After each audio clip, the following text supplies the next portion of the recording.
We were happy, and I couldn't imagine not being with her the rest of my life. Hola, aujourd'hui nous allons parler d'une nouvelle affaire criminelle.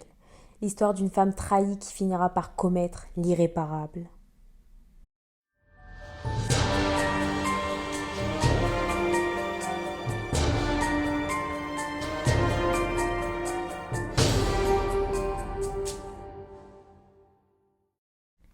En 2017, le couple Mark et Jenner Gerardo, qui étaient mariés, vivait à Greenville, dans la Caroline du Sud. Ils se sont connus en 1986, une relation d'amitié était alors née et 4 ans après, ils ont commencé une relation amoureuse. Ils sont restés concubins pendant quelques années, puis ils se sont mariés. Jenner était décrite comme une femme joyeuse, rebelle, amusante et ayant une forte personnalité. Elle disait toujours ce qu'elle pensait, elle était également très extravertie et attrayante. Quant à Mark, c'était l'opposé de Jenner. Il était timide, calme et avait très peu d'amis. Mais les deux ensemble semblaient former un couple complémentaire.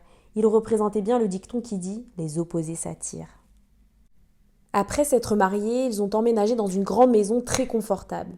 Ils ont décidé d'adopter 2 chiens, car ils ne voulaient pas d'enfants. Le couple voulait une vie libre pour voyager, se balader, ils étaient toujours en mouvement pour vivre de nouvelles expériences.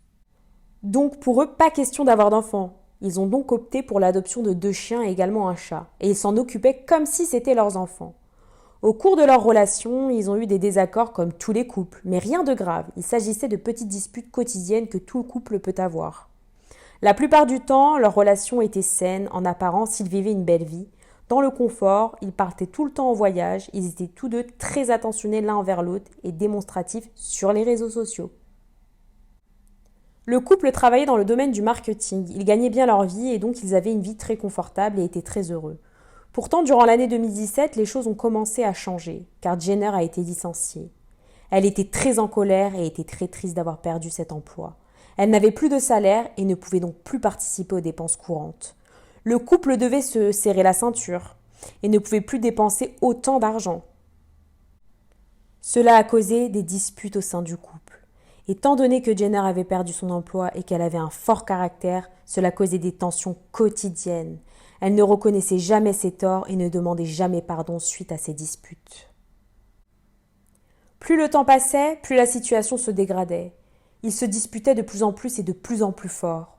Mais la majeure partie du temps, ils réussissaient à se réconcilier. En novembre 2017, Jenner était toujours sans emploi alors que Mark a reçu une proposition d'emploi meilleure que son emploi actuel. La proposition d'emploi était directeur artistique au sein d'une université à Wilmington. C'était dans une autre ville. C'était une excellente opportunité car, comme je l'ai dit, le couple faisait face à des problèmes financiers. Mark a accepté et est allé travailler dans cette université. Étant donné que le couple avait leur maison à Greenville, le couple a décidé que dans un premier temps, Mark partirait seul pour tout préparer et Jenner resterait dans leur ville d'origine pour tout ranger et pouvoir mettre leur maison en location. Lorsque la maison serait louée et que tout serait en ordre, elle rejoindrait son mari à Wilmington. En décembre 2017, Mark a déménagé et Jenner est restée pour tout ranger dans la maison. Mark a alors commencé à travailler au sein de l'université. Il a commencé à se rapprocher d'une autre femme se nommant Meredith Chapman. Elle était la chef de Mark. Meredith avait 33 ans, elle était beaucoup plus jeune que Mark, mais elle était extrêmement mature et elle était très professionnelle.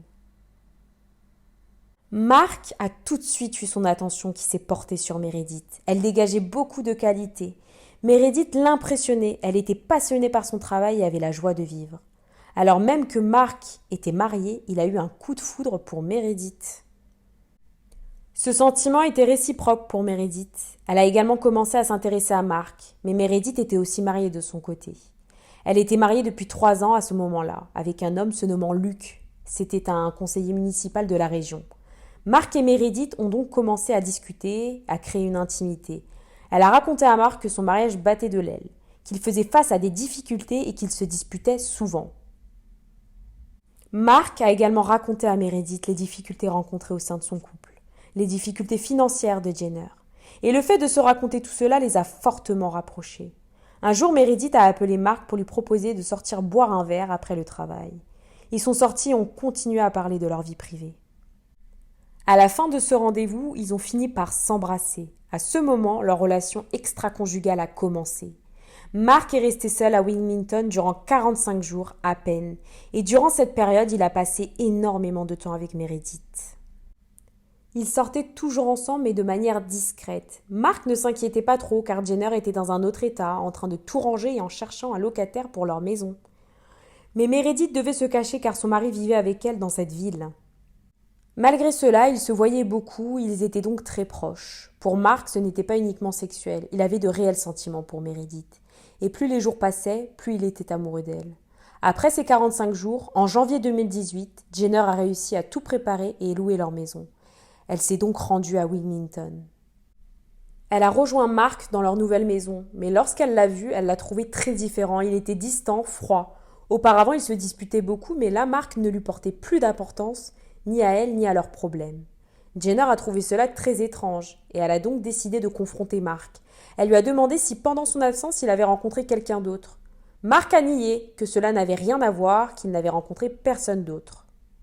Jenner lui a carrément demandé s'il s'agissait de Meredith, car Mark avait parlé de Meredith à Jenner à plusieurs reprises, mais de manière professionnelle. Il lui avait dit que Meredith était sa chef, mais en aucun cas il lui a dit quelque chose qui ferait qu'elle suspecte Meredith.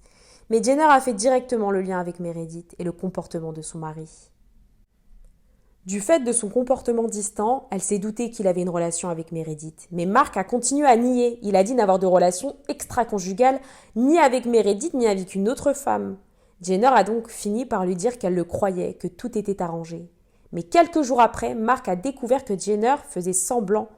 Elle était sûre qu'il avait une relation extra-conjugale et son intention était de le prendre en flagrant délit. Jenner a installé une application sur le téléphone de Mark qui clonait son téléphone et envoyait tout sur son propre téléphone, les messages, les appels envoyés ou reçus.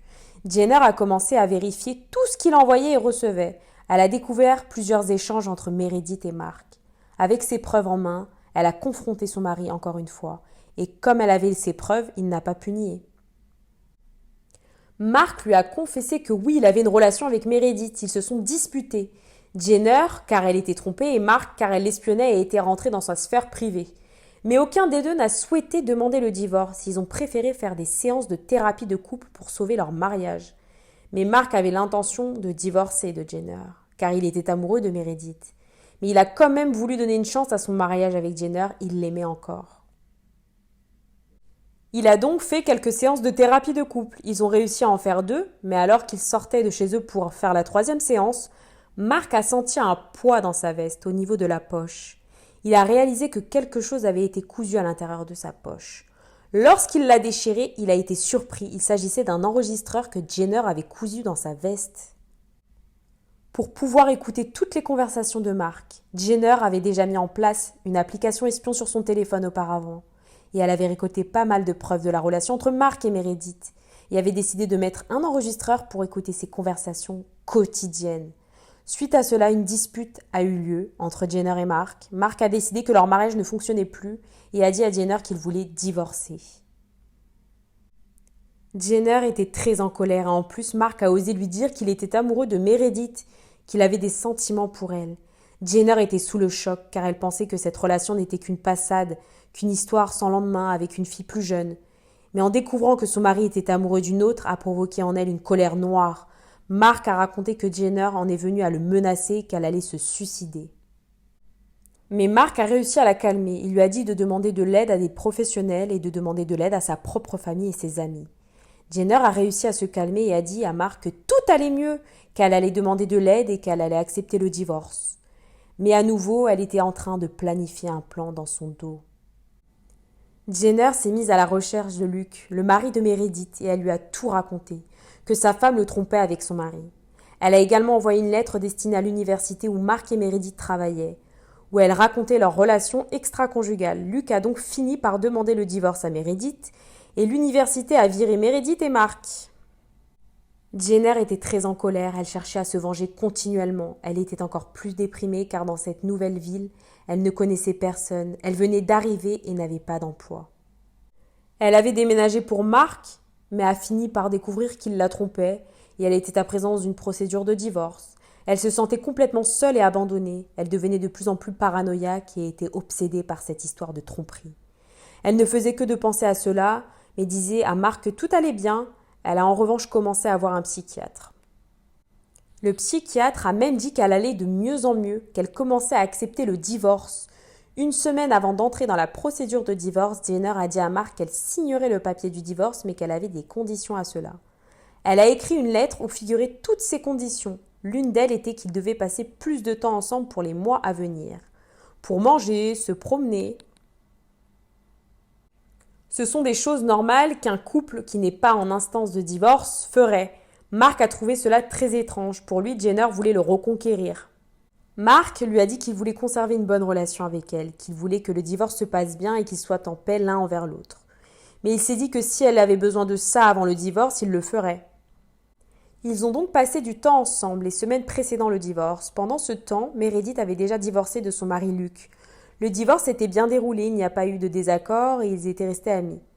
Meredith à ce moment n'avait plus d'emploi, mais elle a fini par recevoir une offre d'emploi dans une autre université, dans une autre ville également, Lower Merion Township. C'était dans une ville voisine en Pennsylvanie. Étant donné que ce n'était pas si loin et que c'était une belle opportunité, elle a accepté l'offre d'emploi. Elle a même dit à Mark de trouver un travail dans cette université pour qu'ils puissent déménager ensemble en Pennsylvanie et commencer à construire une vie ensemble là-bas. Mark lui a dit qu'il devait régler le divorce avec Jenner, il lui a dit d'y aller en première et qu'il la rejoindrait pour construire une vie ensemble. La nuit du 23 avril 2018, une chose horrible s'est produite qui a changé tous les plans que Mark avait en tête avec Meredith.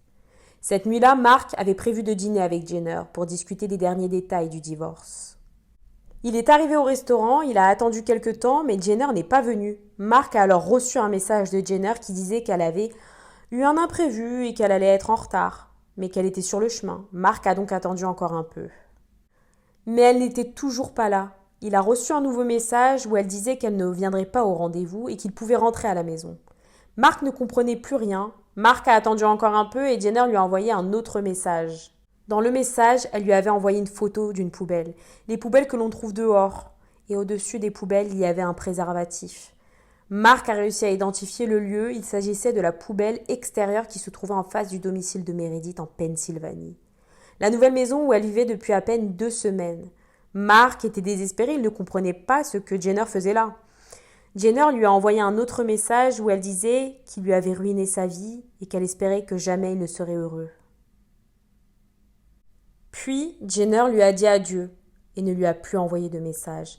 Mark a appelé Meredith mais elle ne répondait pas. Il a donc pris sa voiture et s'est rendu chez Meredith et arrivé là-bas, il a toqué mais elle n'a pas ouvert. Mark a fait le tour de la maison et par la porte de la cuisine, il a pu voir Meredith par terre. Il a réussi à entrer dans la maison et s'est rendu compte que Meredith n'avait plus aucun signe de vie et donc qu'elle était morte.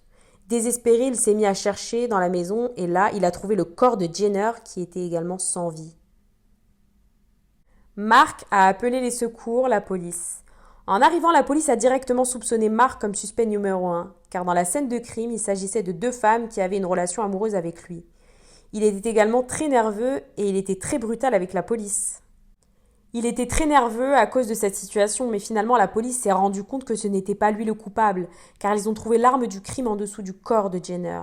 Ils ont donc compris tout le déroulé du crime, qu'en vérité c'était Jenner qui a tué Meredith et qui ensuite s'est suicidée. Évidemment, une enquête a été faite et ils ont trouvé diverses preuves que c'était bien Jenner qui avait fait ça. En regardant les relevés bancaires de Jenner, les policiers ont pu conclure qu'en vérité tout cela était un crime prémédité par Jenner. Les policiers ont vu qu'elle avait acheté l'arme du crime avec son propre nom, 5 semaines avant le crime. 5 semaines, c'est un laps de temps assez long, donc pour eux, elle pensait à faire cela depuis plus d'1 mois. En dehors de cela, dès qu'elle a acheté l'arme, elle a commencé à fréquenter des clubs pour s'entraîner à tirer. 2 semaines avant le crime, elle a loué un Cadillac noir qu'elle a utilisé pour aller chez Meredith et l'espionner, pour connaître ses horaires de sortie et savoir à l'heure où elle rentrait. Pour pouvoir commettre le crime sans embûche, la police a également interrogé les voisins de Meredith. Ils ont trouvé un témoin qui a vu Jenner en face de la maison de Meredith dans sa Cadillac noire 1 semaine avant le crime. Le témoin a dit qu'elle avait un blouson noir et des lunettes, comme si elle voulait se cacher. Elle avait également des jumelles pour voir à l'intérieur de la maison. Le voisin a trouvé cela très étrange mais n'a rien dit à Meredith. Avec tous ces éléments, la police en a déduit que ce crime était planifié depuis un moment, mais ils ne savent pas si l'intention de Jenner était de tuer Meredith puis de se suicider ou pas, ou si c'était quelque chose qu'elle a fait sur le moment. La police a conclu que le crime a eu lieu aux alentours de 19h, c'était l'heure à laquelle Meredith rentrait chez elle après le travail. Ils ont conclu que Jenner connaissait les horaires de Meredith. Alors Jenner s'est rendue chez elle plus tôt, elle a réussi à entrer par effraction chez elle et s'est cachée. Meredith est arrivée et est entrée dans la cuisine et Jenner lui a tiré dessus, puis Jenner s'est tirée elle-même dessus. Durant les investigations, la police a découvert que Jenner surveillait où Mark allait avec tous les moyens possibles. Elle avait notamment mis un tracker sous la voiture. Elle avait également mis une application espion sur son téléphone, sur son ordinateur.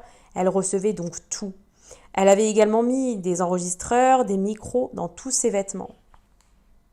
Dans des vestes, des pantalons, des chemises pour pouvoir écouter toutes ces conversations, mais surtout ces conversations avec Meredith. Après tout cela, Mark a vendu toutes ses affaires, sa maison et a démissionné de son emploi. Il a également déménagé en Californie et il y vit toujours aujourd'hui. Mark a également écrit un livre qui relate toute cette histoire de son point de vue et le titre de ce livre est Irréparable.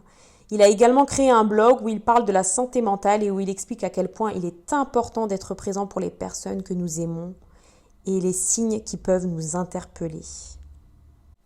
Merci d'avoir regardé la vidéo. N'hésitez pas à me donner votre opinion sur cette affaire dans la section commentaires. N'hésitez pas à liker et vous abonner pour être averti de la prochaine affaire.